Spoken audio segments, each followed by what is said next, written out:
Now, what do we got to do? Because let's be, and Sarah's right, people's intimidation on this issue is not defined by just Republicans. There are Democrats intimidated by this issue. Wrongly, but intimidated, and they think their politics and their community is such that they can't do this. The truth is, what we need again to get moving on this legislation is put together a crime strategy like we had before, which is why we passed the bill today on the cops, putting money back into putting police officers on there, getting voices for change, and then making sure that we have a president, I cannot put my partisanship aside, a Democratic president, who will take that office and use it to protect the streets and the kids that grow up on those streets, and make sure that we once again have an assault weapon ban, a Brady bill with the full force of the law on the land, because we need somebody in the Oval Office that moves this Congress. We had an election about change. People are clear about the special interests. They are tired of that gridlock that special interests cause in Washington.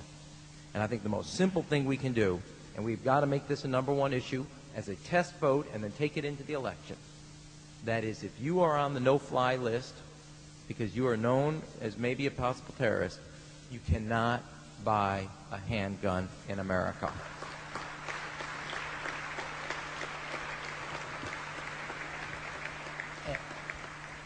And I am not one far from liking the mixing of politics and policy, but as my old boss used to say, give me that vote and throw me into that briar patch. I'll make politics out of that every day, because if it's between that terrorist list and the NRA, I know where America is going to be every time, and they're going to make the right choice, and we have got to start building on that. That is the right thing to take into the election, and it's the right policy.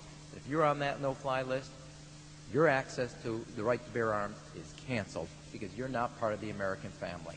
You don't deserve that right.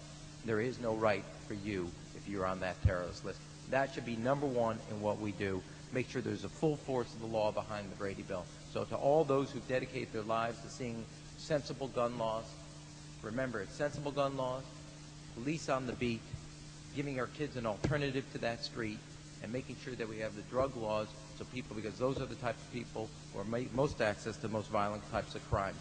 Once the cops program ended, once we let those gun laws bans expire, a 40% increase in homicide rate, a 35% increase in violent crimes with handguns. We left what we knew was working because of ideology and special interests. We have got to get back to what's right to lead the way forward. Thank you, and God bless you all.